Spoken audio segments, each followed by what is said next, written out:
On the night of December 27th, 2021, at a busy traffic intersection in Bengaluru's electronic city, a teenage boy watched helplessly as his mother was dragged from their car and hacked to death by men on motorcycles. The violence was swift, brutal, and calculated. Within minutes, Archana Reddy, a 42-year-old successful realtor worth crores, lay dying on the asphalt while evening traffic rolled past. But here's what makes this case truly chilling. The person who orchestrated her murder wasn't a stranger, wasn't a business rival, wasn't even someone she'd wronged. It was her own daughter. And the man who helped plan it? Her second husband. This is the story of how love, lust, and 40 crores in property turned a family into conspirators, and how technology caught them in just 72 hours. Before we begin our story, don't forget to like and share this episode so it can reach as many people as possible, and stay tuned. Without further delay, let's dive deep into the heart of our story. Archana Reddy didn't come from nothing. She was born into wealth, the kind of generational wealth that comes from land ownership in growing suburban Bengaluru. Her father, Vishwanath Reddy, was a prominent landowner in Jigani, a developing area south of the city where agricultural land was rapidly transforming into real estate gold. When he passed, Archana and her brother, Anil, inherited approximately 50 crores worth of ancestral properties. Archana's share alone was worth around 40 crores. By all accounts, she was a woman who knew what she wanted. After her first marriage to a man named Aravind ended in divorce around 2013, Archana threw herself into managing her property portfolio and raising her 2 children, a daughter named Yuvika and a teenage son. She moved into the family's sprawling estate in Kuntla Reddy layout near Jigani, a place locals called the Doda Mane, the big house. It was the kind of home that spoke of old money and established roots. Archana had a particular style. Neighbors remembered her attention to detail, how she'd match her jewelry to her salwar sets, how she preferred custom-tailored clothes over ready-made ones, how she drove multiple luxury cars and seemed to live life on her own terms. She was independent, confident, and protective of what she'd built. After one failed marriage, she wasn't going to let anyone take advantage of her again. Or so she thought. Around 2016 or 2017, Archana met Naveen Kumar. He was 33 years old, worked as a gym instructor, and presented himself as someone who could help. Archana was dealing with a property dispute in HSR layout at the time, and Naveen offered legal advice, or at least, he claimed to understand the complexities of property law. He was younger than her, charming, fit, and seemed genuinely interested in helping. What Archana saw as professional assistance and perhaps companionship, Naveen likely saw as opportunity. They married. Naveen moved into the Doda Mane, joining Archana, her 2 children, and her elderly mother, Uma, in the family home. From the outside, it looked like Archana had found stability again. A new husband, a comfortable life, financial security. But inside those walls, something toxic was brewing. Naveen wasn't contributing much financially. He earned around 36,000 rupees a month from his gym work, a pittance compared to Archana's wealth, but he enjoyed the lifestyle. The cars, the shopping, the comfort of not worrying about rent or bills. He became accustomed to luxury funded by Archana's fortune, and then, somewhere along the way, he became accustomed to something else. Archana's daughter, Yuvika. Yuvika was 21 years old, young, educated, and living in her mother's expansive home with her stepfather and younger brother. Exactly when the affair between Naveen and Yuvika started remains unclear, but by 2021, they weren't just close. They were involved romantically, a stepfather and stepdaughter. A man of 33 and a woman barely out of her teens. The kind of relationship that shatters families.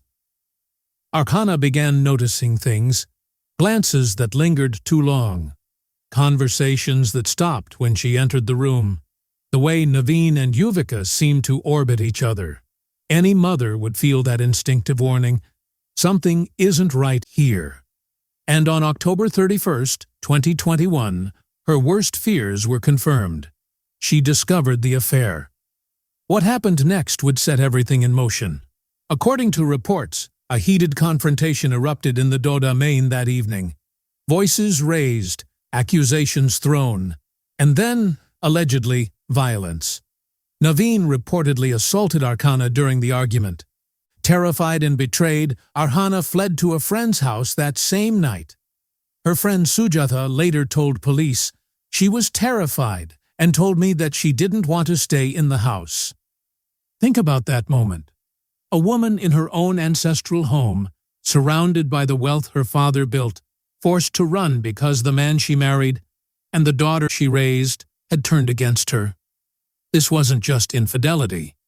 This was a fundamental betrayal that cut to the core of who Archana was.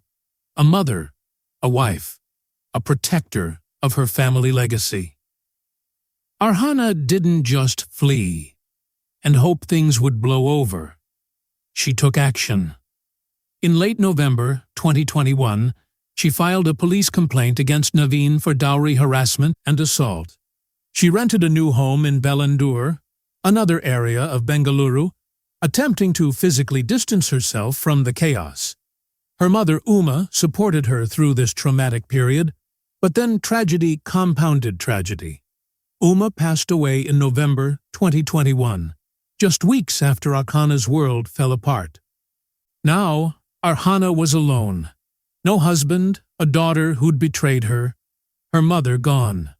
Friends later said she coped by shopping obsessively, dining out constantly, trying to fill the void with material comfort. But inside, she must have been drowning. Did she sense what was coming? Police would later report that Archana saw it coming.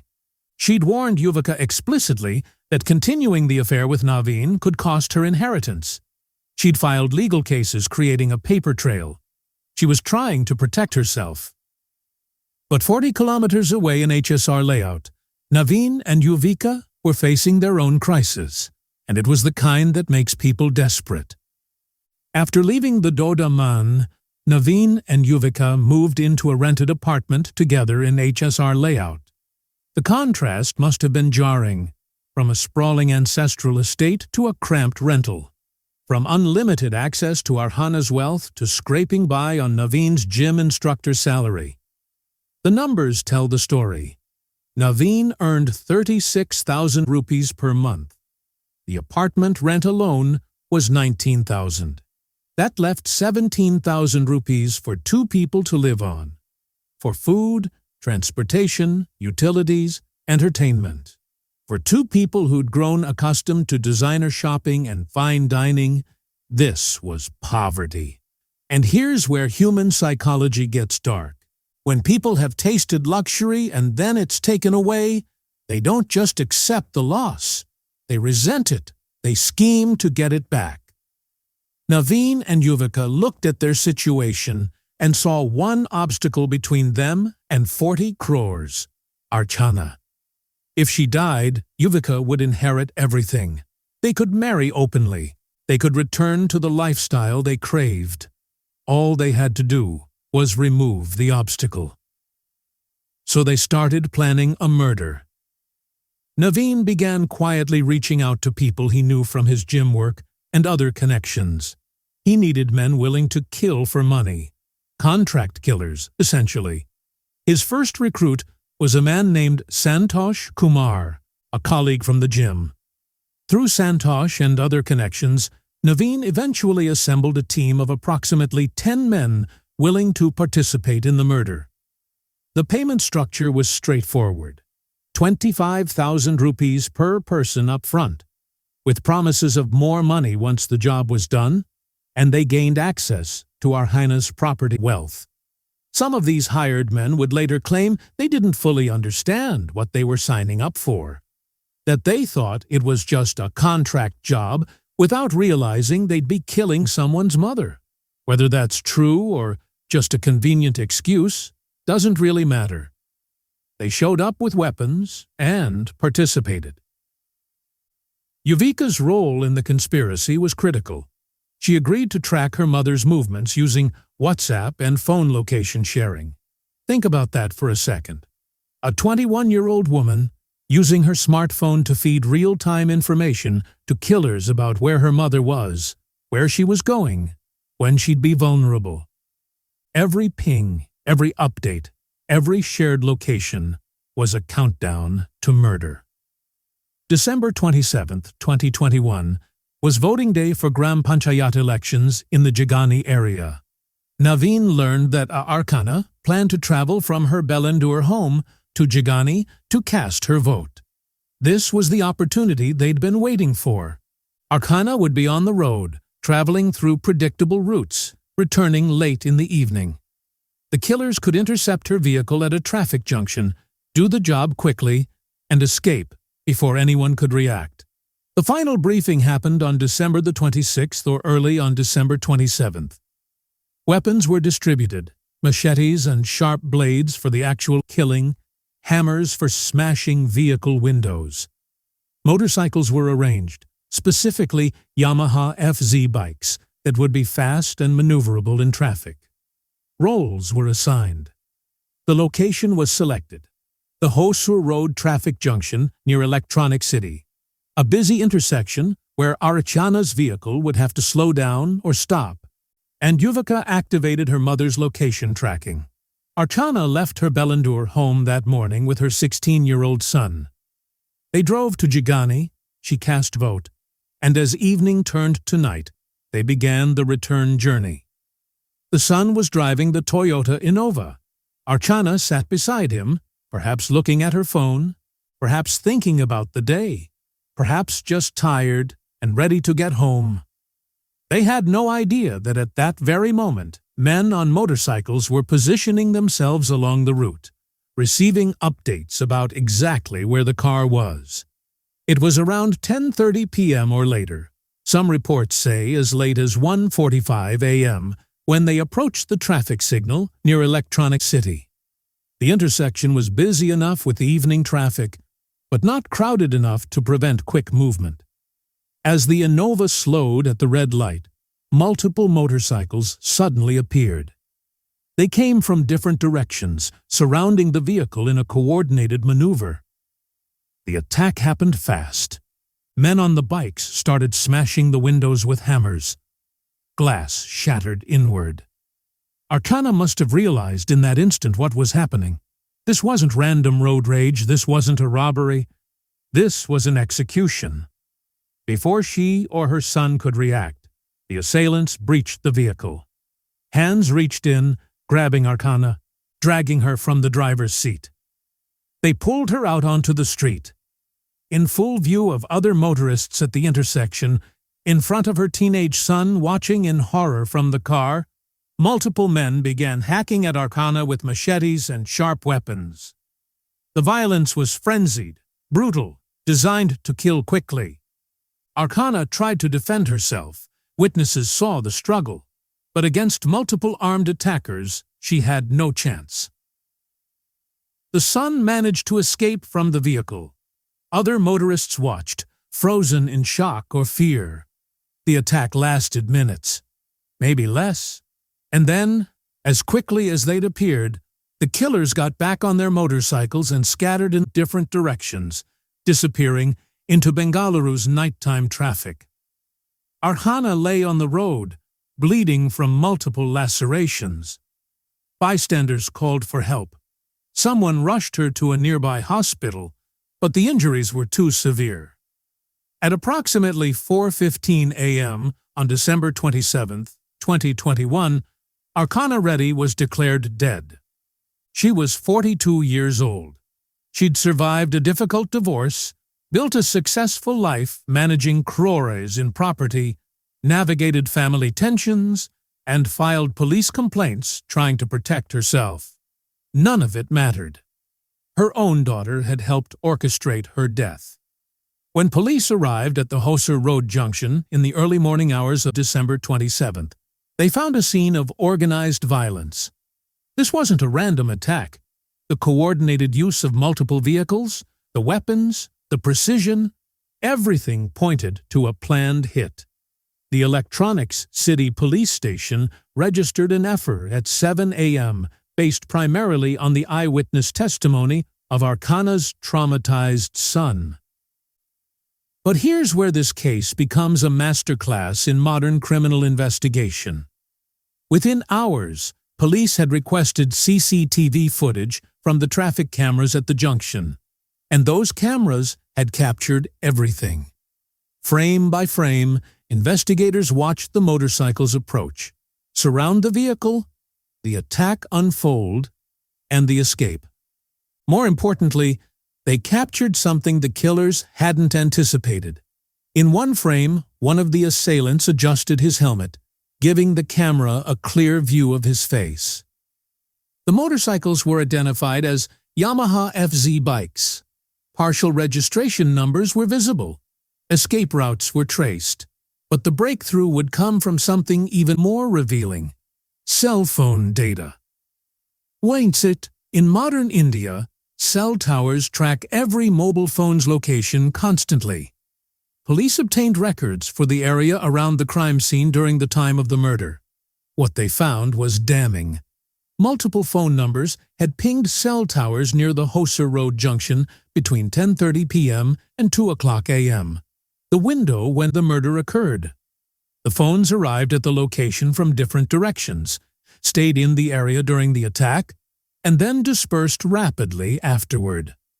The pattern was unmistakable. One phone number stood out immediately. It belonged to Naveen Kumar, Archana's second husband. His phone showed him at, or very near the murder scene, at the exact time of the attack. When investigators cross-referenced this with Archana's own phone records, they found her device had pinged about 500 meters from the murder site at 2:11 a.m. Now, think about what police were seeing. A woman is brutally murdered in what looks like a contract killing, and her husband's phone places him at the scene. This wasn't complicated detective work anymore. This was following a digital trail. On December 28 or 29, police brought Naveen Kumar in for questioning. They asked him where he'd been on the night of December 27th. He gave them an alibi, something about being at his gym, then going home to his HSR layout apartment. Routine night, nothing unusual. Then investigators showed him the cell tower data. "Your phone was at the murder scene," they told him, "right when your wife was being killed." They showed him the CCTV footage. They laid out the timeline. And Naveen's story started falling apart. Police also brought in Kasavanahali Santosh, the gym colleague. Same questions, same evidence. And somewhere in those interrogation rooms, the full conspiracy started spilling out.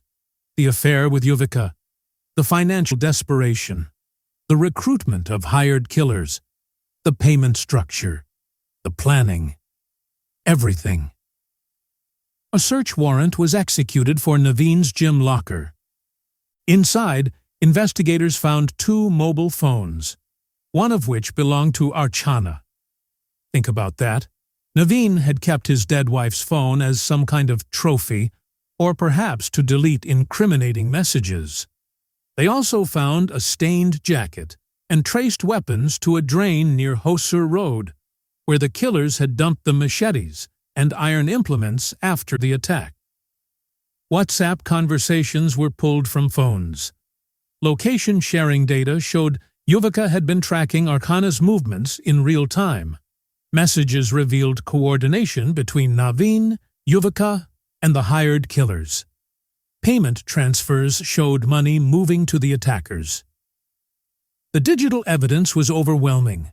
In an era where everyone carries a tracking device in their pocket, and every message leaves a permanent record, These conspirators had created an irrefutable trail leading directly to themselves. On December 30th, 2021, just 72 hours after the murder, Bengaluru police made a stunning announcement. 7 people had been arrested in connection with Archana Reddy's murder. Naveen Kumar V, age 33, the second husband and primary orchestrator. Yuvika Reddy, age 21, the daughter who'd helped track her mother to her death. Kasavanahale Santosh, age 29, Naveen's gym colleague and hired killer, and 4 additional hired attackers, Anupam Singha, Narendra, Anand, and Deepak. The motive was laid out clearly at a police press conference: to take over properties worth 40 crores. Naveen and Yuvika had conspired to eliminate Archana so they could inherit her wealth, marry each other openly, and return to the luxury lifestyle they'd become addicted to. It was that simple, that cold, that calculated.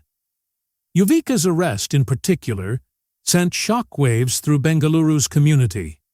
A daughter helping to murder her own mother? For money? And to legitimize an affair with her stepfather? It seemed almost too dark to be real. But the evidence was undeniable. Her phone records, her location-sharing data, her WhatsApp messages, all of it confirmed her active role in the conspiracy. The case moved through Karnataka's court system with the weight of overwhelming evidence behind it. The 16-year-old son testified, reliving the worst moment of his life to help prosecute his own sister and stepfather. CCTV footage was presented. Cell tower data was explained. Confessions were read. Forensic evidence linked the recovered weapons to Archana's injuries. Life sentences were handed down to the primary conspirators. Naveen Kumar, who'd traded marriage vows for murder plans, would spend the rest of his life in prison.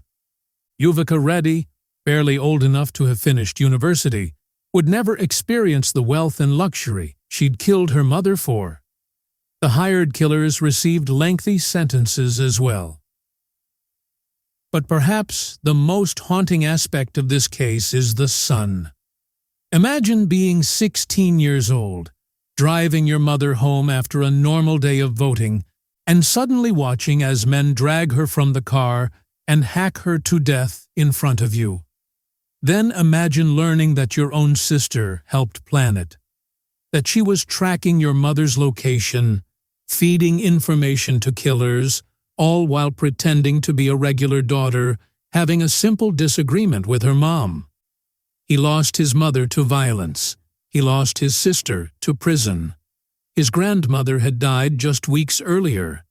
His stepfather was revealed as a manipulative murderer. In one brutal night, his entire family structure was destroyed. The trauma of that experience, both the witnessing of the violence and the betrayal by his own sister, is something no amount of inherited property wealth can ever heal. The Archana Reddy case represents something disturbing about modern crime in India.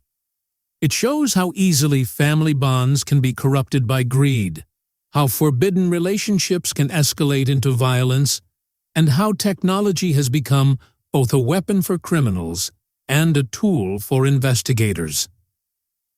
Archana had done everything right. She'd divorced an unsuitable first husband. She'd built financial independence. When she discovered her husband's affair with her daughter, she'd left immediately, filed police complaints, and tried to distance herself.